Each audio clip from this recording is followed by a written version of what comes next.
What's up, guys? It's your boy PS360HD2. Now, I know we're all kind of sad. The Naruto anime has finally come to a close after 15 years of airplay. I don't even know how many seasons, 500 episodes, technically 720 episodes if you count Naruto and Naruto Shippuden.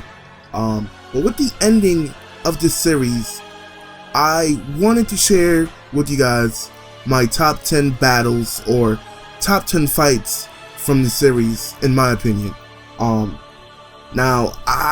This was a very difficult list to put together.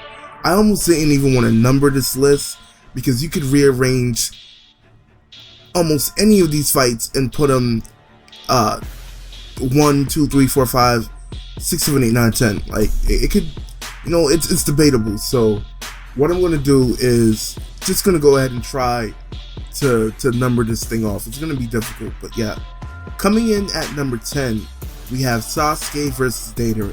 Now, the reason Sasuke versus Deidara makes this list is because this battle was like a complete chess match. Like, every time you thought one of them had the other in a trap or the match was settled, the other would come up with a huge counter. When Sasuke did the Chidori, and we thought he hit Deidara, it turned out it was a clay clone, and Deidara was hidden away inside of his clay bird, and then he did the explosion, and then we thought Sasuke died, but Sasuke countered with a genjutsu, and it was all an illusion. Then Deidara did his C4 or C0, blew himself up. We thought Sasuke died in the explosion. Turns out he did a time-space ninjutsu, controversial as that may have been, using Manda as a shield to get up out of there. But yeah, that whole fight was just fucking sick. So yeah, that comes in at number 10. Coming in at number 9, no surprise to anyone, it's another Sasuke fight. Okay, so it's Sasuke versus Danzo. Sasuke versus Danzo was actually very similar to Sasuke versus Deidara in the fact that they kept one-upping each other. Basically, it was a battle to see who could last the longest. It was a battle of stamina. Danzo basically was immortal due to Izanagi, and Sasuke had to go on an all-out assault to keep Danzo busy and forcing him to use all of his Sharingans. Not only that fight meant a lot because Danzo did so much shit. Danzo was one of the big reasons the Uchiha clan was so persecuted in Konoha. So, Sasuke getting that W and killing Danzo was almost like him cleansing the Uchiha clan of all the wrongs that Danzo and Konoha inflicted upon them. So that's why Sasuke versus Danzo was really cool. And the ending, that was like signifying Sasuke's fall to madness and darkness, especially when he stabbed Karin just to get to Danzo. That whole fight scenario was really epic. And right before that, we had the previous 5 Kage battle. So the whole lead up to that fight was really dope and really hotly anticipated. So that's why that comes in at number 9. Alright, so number 8, we have Might Guy versus Madara Uchiha. Holy hell. I wanted to put this fight a lot higher, but the fight was kind of short. But as short as it was, holy shit.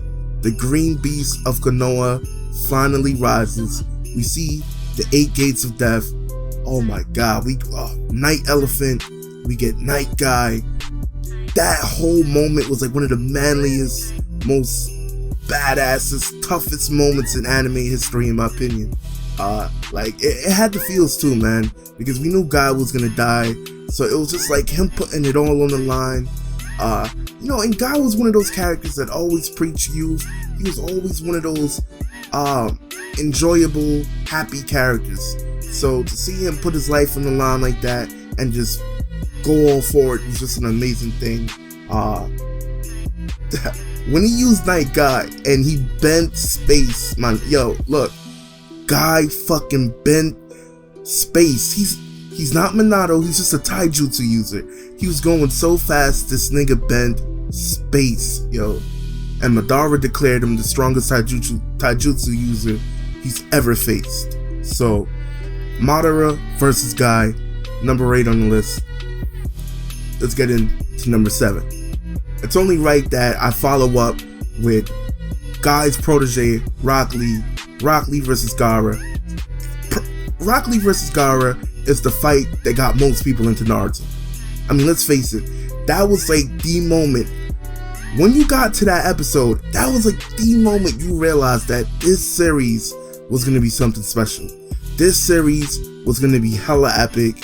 I mean, Rock Lee versus Gaara, even to this day, many people would probably put that much higher on their top 10 list. For a lot of people, that might be the best fight in Naruto, period.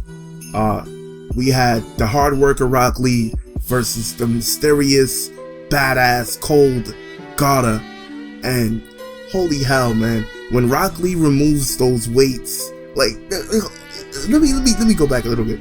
Rock Lee was already like the fastest character I think we've probably seen in the show so far. And the whole time, you don't even realize that this guy is not even going as fast as he really could. When he drops those weights and they hit the floor like 100-ton bricks, holy hell. And he starts dancing around Gaara. Gaara can't do shit. This man Rock Lee is break dancing.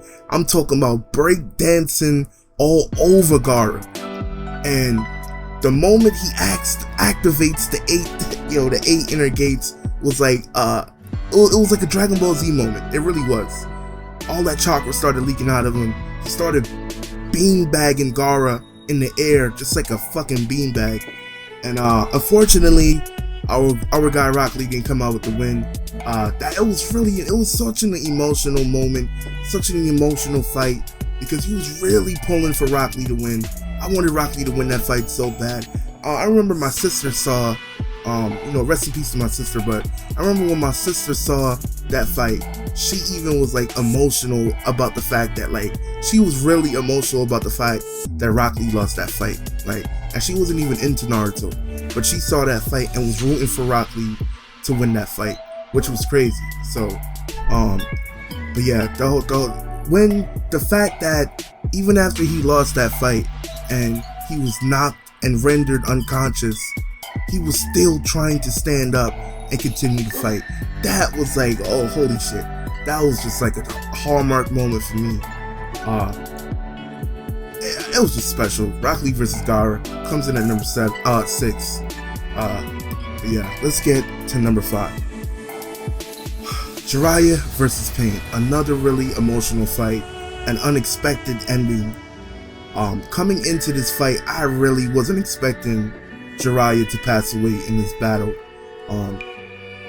You kind of got hints due to the conversation he had with Tsunade before he left the village, but I still was not expecting it. I still wasn't ready for that.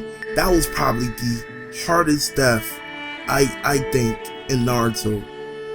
It was one of the hardest deaths, I think. But yeah, Jiraiya versus Pain, man, it starts out pretty slow, but summoning after summoning, we've seen so many badass summons. I think that was probably like the only summon battle we had since the Sanin fight in Naruto Part 1, if I remember correctly.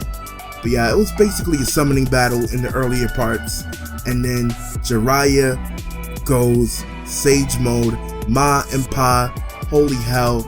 Then we get Pain, the Rinnegan, so mysterious. Who's this Pain guy? Just there's 3 of them. Then it turns out there's actually 6 of them. They all have the Rinnegan. He recognizes them as well. So the mystery of the battle, the stakes of the battle started to become more clear as the battle went on.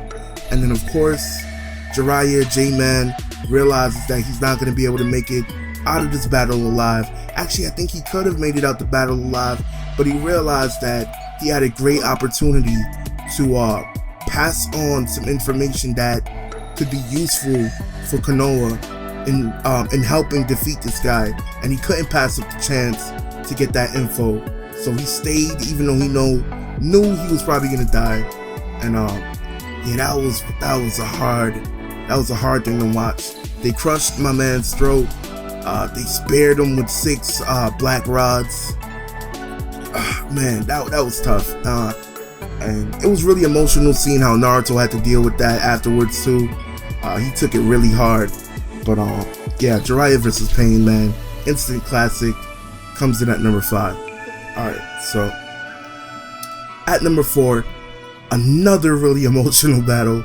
We have Itachi versus Sasuke. The reason this is so high, the battle wasn't even, I can't really say the battle was the greatest, right? But I felt like it was the build up. It was like Sasuke versus Itachi. We've been waiting to see this fight since part 1. Like the historic battle between the final 2 members of the Uchiha clan. Sasuke finally able to get his hands on Itachi and get revenge for his slain family. The build-up was just insane. And then of course the genjutsu battle in the beginning. Then we had, basically they went through the stages of all of the Mangekyo Sharingan techniques. We had the genjutsu battle. Sasuke overcame Tsukiyomi. Then we had the taijutsu battle first. Forgive me. Then we had the genjutsu battle. Then we had the ninjutsu battle. Amaterasu versus Sasuke's fire style. Then ultimately we have the introduction of my favorite, still probably one of my favorite ninjutsus in the entire series, Kiden. Sasuke brings out the fucking thunder, disappear with the thunder, and then we have the introduction of Susanoo. Fucking Susanoo, this holy, godly, eminent being that's like made of chakra and shit. Like, it was just fucking mind-blowing. But yeah, talk about emotions. The battle comes to an end. We all see Itachi approaching Sasuke. We think Sasuke's finished, and then Itachi just croaks. He says something that we couldn't quite make out to Sasuke, and he ends up dying. Turns out Itachi was actually a good guy, and he was just doing what he was forced to do by Konoha. And yeah, talk about emotional, that whole ending scene with them in the rain and all that. So yeah, Sasuke versus Itachi, more so for the emotional impact of it than the actual fight scenes, I feel like. But yeah, Sasuke versus Sasuke versus Itachi comes in at number 4. Alright. Alright, so we're at number 3. At number 3, it's gonna be Naruto versus Pain.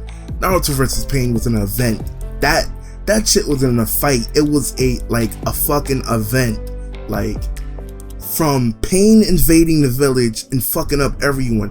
He kills Kakashi, apparently kills Choji's dad. He fucks up Shizune. He wrecks Tsunade. Like, he's just causing absolute havoc. Then he does Mega Shinra Tensei, completely wipes out the fucking village. Sets up the stage. You have Sakura crying, everybody in despair, and boom, cloud of smoke. My boy Sage Mode Naruto shows up on the battlefield, ready with giant toads, Gamabunta, ready to roll, ready to rock, and opening moment. Pain just rushes him out of nowhere. Rasengan, bomb, body, one body down instantly. That shit was so fucking epic, dog. So fucking epic. My man is tossing rhinos using Odama Rasengans as big as spirit bombs. Yes, I'm overhyping it a little bit, but yeah, that shit was fucking crazy. What else happened in that fight? Then we had, the Naruhina moment. Hinata jumps in to save Naruto, and then what also made this fight really great was the whole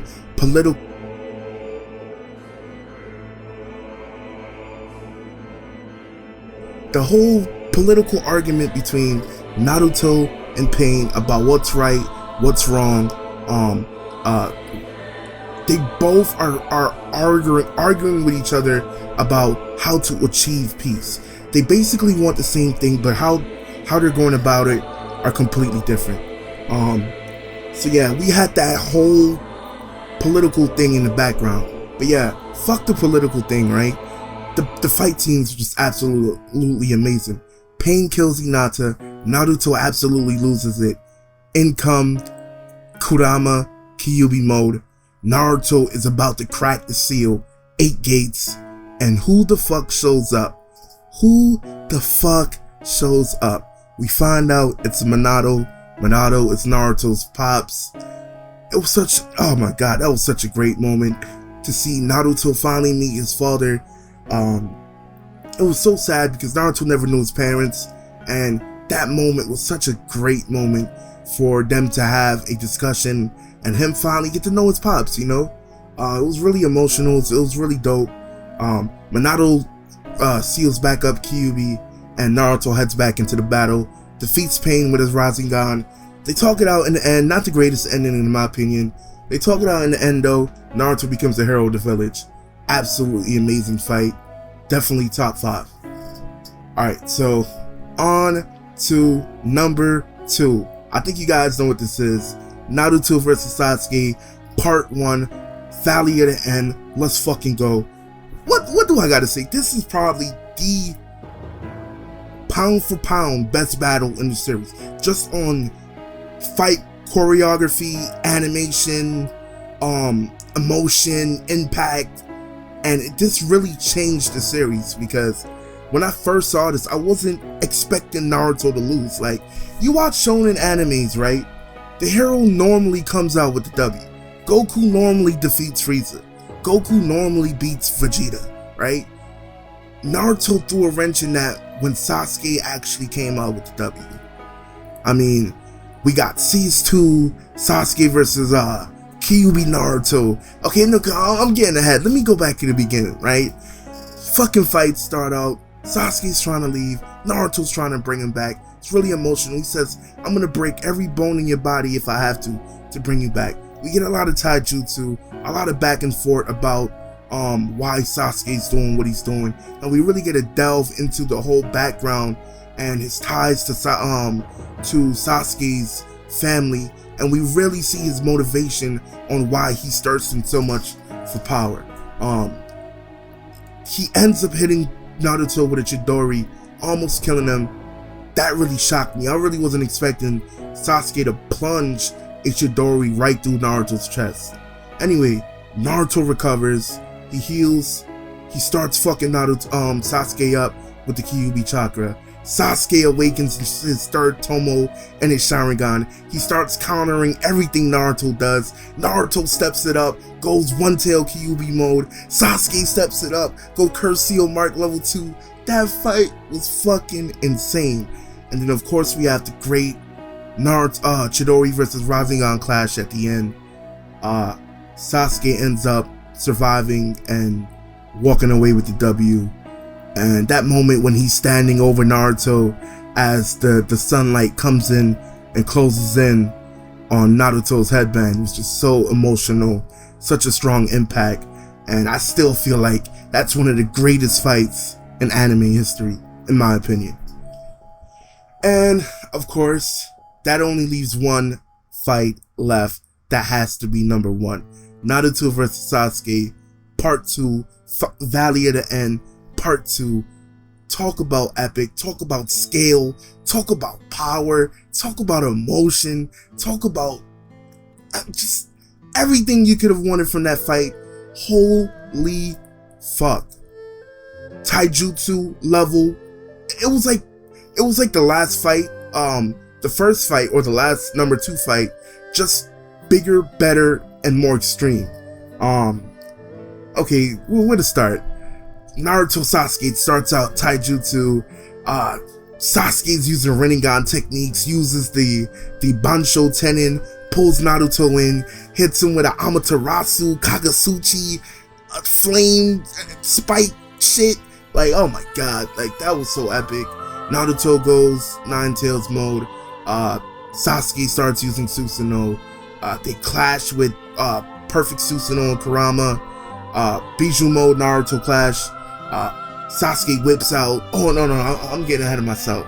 the fucking flashbacks and the no music to cut into the music of the flashback, the emotional music, and then we're seeing the current Naruto and Sasuke seeing each other's viewpoints of when they were kids and they wouldn't talk to each other. That was such an emotional, great contrast.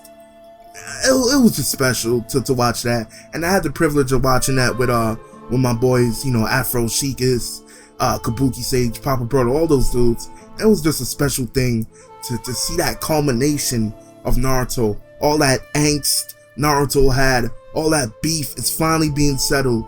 But yeah, get back to the fight. Sasuke breaks out Kirin. Oh my god, the return of Kirin. That was such a epic moment.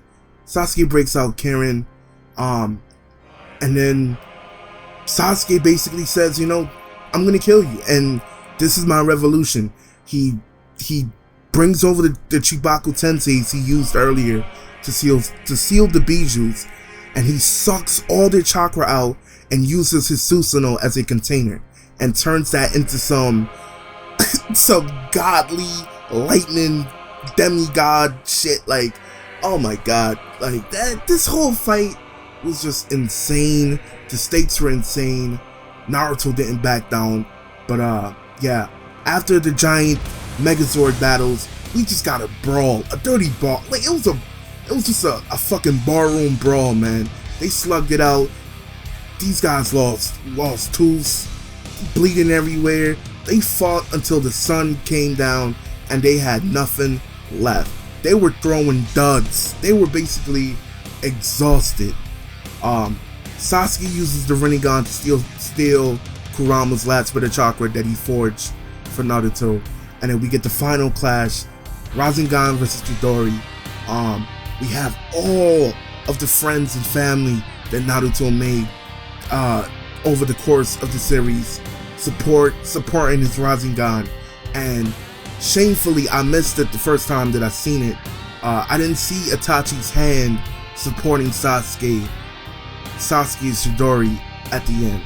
That just goes to show, remember when Itachi told Sasuke, no matter what you turn out to be, I'll always support you. So even though Sasuke was doing exactly what Itachi didn't want him to do, he still was supporting him in the battle against Naruto. Like, that shit was just, that hit me, that was just like such a amazing thing to me, that they added that little touch. It's just the little things that really make shit stand out to me. But yeah, we finally get the last clash. They zoom out to see that both these guys lost their arms and they're basically bleeding out. And as they're bleeding out, they have the most epic heart-to-heart between guys. And Naruto finally breaks through the darkness, reaches Sasuke, and we have a reunion of Team 7. The battle's finally over. Sasuke's back. Just absolutely amazing what that fight meant to the series. That's why it comes in at number 1. Alright guys, tell me what you guys thought of my list. I know it was a pretty long video, but you know, I didn't want to stick to the script. All of this was just off the top of my head. So I apologize if I rambled and got confused in certain parts of the video, but this is literally all from the heart, all from the top of my head. None of this shit was written down. So tell me in the comment section what's your top 10 fights of the series. Let me know if you enjoyed the video. If you did, please leave a like. Follow me on Twitter at PS360HD2. Peace.